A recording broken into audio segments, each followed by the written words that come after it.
กระทรวงการเงินได้จัดกล่องประชุมสรุปติราคาการจัดตั้งปฏิบัติวาระแห่งชาติว่าด้วยการแก้ไขความยุ่งยากทางด้านเศรษฐกิจการเงินในวันที่ 6 พฤศจิกายน 2025 กระทรวงการเงินได้จัดกล่องประชุมสรุปติราคาการจัดตั้งปฏิบัติวาระแห่งชาติว่าด้วยการแก้ไขความยุ่งยากทางด้านเศรษฐกิจการเงินโดยการเป็นประธานของท่านนางพรวรรณ อุทวงศ์รองรัฐมนตรีกระทรวงการเงินมีท่านรองรัฐมนตรีกระทรวงโยธาธิการและขนส่งรองผู้ว่าการธนาคารแห่งสาธารณรัฐประชาธิปไตยปัจจุบันลาวมีบรรดารองหัวหน้ากรมสถาบันและต่างหน้าจากแขนงการที่เกี่ยวข้องเข้าร่วมโอกาสดังกล่าวท่านนางพรวรรณ อุทวงศ์ให้ฮู้ว่าตลอดระยะเวลาของการจัดตั้งปฏิบัติวาระแห่งชาติแขนงการเกี่ยวข้องได้มีความเป็นเจ้าการและความรับผิดชอบสูงในการนำไปจัดตั้งพันธุ์ขยายให้กลายเป็นแผนงานแผนการและเวียกจุดสุมละเอียดโดยเฉพาะแมนการสุ่มใส่แก้ไขบรรดาสิ่งที่เป็นขอดอุดตันแก่การพัฒนาเศรษฐกิจสังคมเพื่อสุกยุการสร้างฐานการผลิตใหม่แก้ไขปัญหาการหัวไหลของการเก็บไหลหับงบประมาณ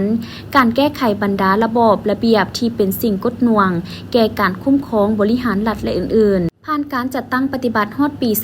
2023 ซึ่งเป็นปีสุดท้ายของวาระแห่งชาติรัฐบาลก็คือสภาแห่งชาติได้มีการขนคว้าและตกลงเห็นดีให้สืบต่อจัดตั้งปฏิบัติวาระแห่งชาติโดยได้ออกมติว่าด้วยการสืบต่อวาระแห่งชาติฮอดปี 2025 ซึ่งมาฮอดปัจจุบันถือว่าเป็นปีมวลท้ายของการจัดตั้งปฏิบัติวาระแห่งชาติดังนั้นกองเลขารับผิดชอบจึงได้มีการสรุปตีราคาการจัดตั้งปฏิบัติในเวียกงานจุดสุ่มซึ่งได้ยกให้เห็นผลสำเร็จในหลายด้านโดยเฉพาะแมนการส่งเสริมการผลิตเป็นสินค้าเพื่อทดแทนการนำเข้าและเป็นสินค้าส่งออกการหันเป็นทันสมัยเกี่ยวกับการคุ้มครองการเก็บรายรับงบประมาณจนก้าวไปสู่การเกิดดุลงบประมาณการแก้ไขปัญหาอัตราเงินเฟ้อจนสามารถลดลงมาอยู่ในระดับ 4.5 ส่วนห้อยในเดือนกันยายน 2025จากระดับสูงสุด 41.2 ส่วนห้อยในเดือนกุมภาพันธ์ 2023 และอื่นๆกองประชุมในครั้งนี้จัดขึ้นเพื่อเป็นการสรุปตีราคาการจัดตั้งปฏิบัติวาระแห่งชาติว่าด้วยการแก้ไขความยุ่งยากทางด้านเศรษฐกิจการเงินให้มีความถูกต้องชัดเจนและสอดคล้องกับการจัดตั้งปฏิบัติของบรรดาแขนงการที่เกี่ยวข้องที่กองเลขาได้กะเกี่ยมไว้เบื้องต้น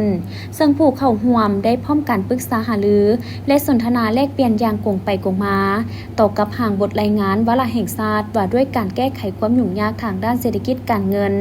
ทั้งนี้ก็เพื่อเฮ็ดให้ห่างบทรายงานมีเนื้อในครบถ้วนและถูกต้องกับสภาพความเป็นจริงของแขนงการทั้งเป็นการกะเกี่ยมเนื้อในเพื่อรายงานในกล่องประชุมสมัยสามัญที่10ของสภาแห่งชาติสุดที่ 9ที่จะเปิดขึ้นในไวๆนี้